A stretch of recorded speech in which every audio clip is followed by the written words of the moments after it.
ಕೆಲವೇ ಕ್ಷಣಗಳಲ್ಲಿ ಪ್ರಧಾನಿಗಳನ್ನ ಭೇಟಿ ಮಾಡ್ತಾರೆ ಸಿಎಂ ಸಿದ್ದರಾಮಯ್ಯ. ಮೋದಿ ಬಳಿಕ ಮಲ್ಲಿಕಾರ್ಜುನ್ ಖರ್ಗೆಯನ್ನ ಭೇಟಿಯಾಗಲಿದ್ದಾರೆ ಸಿಎಂ ಸಿದ್ದರಾಮಯ್ಯ ಅವರು. ಯಾವುದೇ ಕ್ಷಣದಲ್ಲಿ ಬೇಕಾದರೂ ಮಲ್ಲಿಕಾರ್ಜುನ್ ಖರ್ಗೆ ಅವರನ್ನ ಸಿದ್ದರಾಮಯ್ಯ ಅವರು ಭೇಟಿ ಮಾಡ್ತಾರೆ. ಸಚಿವ ಸಂಪುಟ ಪುನಾರಚನೆ ಮುಹೂರ್ತ ಫಿಕ್ಸ್ ಆಗುತ್ತಾ ಇಲ್ವಾ? ದೆಹಲಿ ಹೈಕಮಾಂಡ್ ಅಂಗಳದಲ್ಲಿ ನವೆಂಬರ್ ಕ್ರಾಂತಿಯ ಚೆಂಡಿದೆ. ಅಧಿಕಾರ ಹಸ್ತಾಂತರ ಆಗುತ್ತಾ ಅಥವಾ ಸಿದ್ದು ಸಂಪುಟಕ್ಕೆ ಸರ್ಜರಿ ಆಗುತ್ತಾ? ಕ್ಷಣ ಕ್ಷಣಕ್ಕೂ ಕುತೂಹಲ ಮೂಡಿಸ್ತಾ ಇದೆ ಕಾಂಗ್ರೆಸ್ ನಾಯಕರ ಈ ನಡೆ.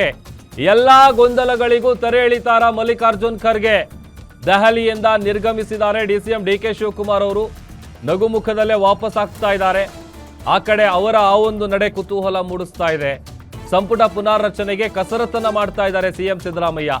ಸದ್ಯ ಈಗ ಕ್ಲೈಮ್ಯಾಕ್ಸ್ ಹಂತಕ್ಕೆ ಬಂದು ನಿಂತಿದೆ ಕಾಂಗ್ರೆಸ್ನ ನವೆಂಬರ್ ಕ್ರಾಂತಿಯ ಕೋಲಾಹಲ. ಕಳೆದ 3-4 ತಿಂಗಳಿಗಳಿಂದಲೂ ಕೂಡ ನವೆಂಬರ್ ಕ್ರಾಂತಿ ಅನ್ನುವಂಥ ವಿಚಾರ ದೊಡ್ಡ ಮಟ್ಟದಲ್ಲಿ ಕುತೂಹಲಕ್ಕೆ ಕಾರಣ ಆಗಿತ್ತು. ಕ್ಷಣ ಕ್ಷಣಕ್ಕೂ ಕೂಡ ಕಾಂಗ್ರೆಸ್ ನಾಯಕರ ನಡೆ ಏನಿರಬಹುದು ಅಂತೇಳಿ ಕ್ಯೂರಿಯಾಸಿಟಿ ಬಿಲ್ಡ್ ಮಾಡ್ತಾ ಇದೆ. ಮೊದಲಿಗೆ ಮೋದಿಯನ್ನ ಭೇಟಿ ಆಗ್ತಾರೆ ಸಿಎಂ ಸಿದ್ದರಾಮಯ್ಯ. ಅದಾದ ನಂತರದಲ್ಲಿ ಖರ್ಗೆ ಅವರ ನಿವಾಸಕ್ಕೆ ತೆರಳುತ್ತಾರೆ. ಅಲ್ಲಿ ಖರ್ಗೆ ಅವರನ್ನ ಭೇಟಿ ಆಗ್ತಾರೆ. ಸಚಿವ ಸಂಪುಟ ಪುನಾರಚನೆಗೆ ಮುಹೂರ್ತ ಫಿಕ್ಸ್ ಆಗುತ್ತಾ ಇಲ್ವಾ, ಅಥವಾ ಪವರ್ ಶೇರಿಂಗ್ ವಿಚಾರಕ್ಕೆ ಸಂಬಂಧಪಟ್ಟಂತೆ ಏನಾದರೂ ನಿರ್ಧಾರ ಕೈಗೊಳ್ಳುತ್ತಾ ಹೈಕಮಾಂಡ್ ಅಂತ. ಯಾಕಂತಂದ್ರೆ ಒಂದ್ ಕಡೆ DCM DK Shivakumar, DK Suresh ಅವರು ಮಲ್ಲಿಕಾರ್ಜುನ್ ಖರ್ಗೆ ಅವರನ್ನ ಭೇಟಿಯಾಗಿ ಒಂದಷ್ಟು ವಿಚಾರಗಳನ್ನ ಪ್ರಸ್ತಾಪ ಮಾಡಿ ಹೆಚ್ಚು ಕಡಿಮೆ 1 ಗಂಟೆಗಳ ಕಾಲ ಚರ್ಚೆ ನಡೆಸಿ ಬಂದಿದ್ದಾರೆ. ಯಾವುದೇ ಕಾರಣಕ್ಕೂ ಕೂಡ ಕ್ಯಾಬಿನೆಟ್ ರೀಶಫಲ್ ಬೇಡ, ಮೊದಲಿಗೆ ನಾಯಕತ್ವ ಗೊಂದಲ ಏನಿದೆ ಅದಕ್ಕೆ ಒಂದು ಕ್ಲಾರಿಟಿ ಕೊಡಿ, ಅದನ್ನ ಬಗೆಹರಿಸಿ, ಅದಾದ ನಂತರದಲ್ಲಿ ನೀವು ಕ್ಯಾಬಿನೆಟ್ ರೀಶಫಲ್ ಮಾಡ್ಬೋದು. ಹೇಳಿ ಕೇಳಿ ಡಿಸೆಂಬರಲ್ಲಿ ಈಗ ಚಳಿಗಾಲದ ಅಧಿವೇಶನ ಕೂಡ ಆರಂಭ ಆಗ್ತಾ ಇದೆ.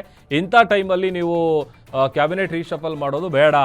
ಹಾಗಾಗಿ ಈ ಥರದ ಒಂದಷ್ಟು ವಿಚಾರಗಳನ್ನು ಉಲ್ಲೇಖ ಮಾಡಿ ಅವರ ಮನವರಿಕೆ ಮಾಡಿಕೊಡುವಂಥ ಪ್ರಯತ್ನವನ್ನ ಡಿಸಿಎಂ ಡಿಕೆ ಶಿವಕುಮಾರ್ ಅವರು ಮಾಡಿ ಬಂದಿದ್ದಾರೆ. ಅದರ ಜೊತೆಗೆ ಇವತ್ತು ಮಧ್ಯಾಹ್ನ ಲಂಚ್ ಟೈಮ್ನಲ್ಲಿ ಮುಖಾಮುಖಿಯಾಗಿದ್ದಾರೆ ಕರ್ನಾಟಕ ಭವನದಲ್ಲಿ DCM DK Shivakumar, CM Siddaramaiah ಅವರು.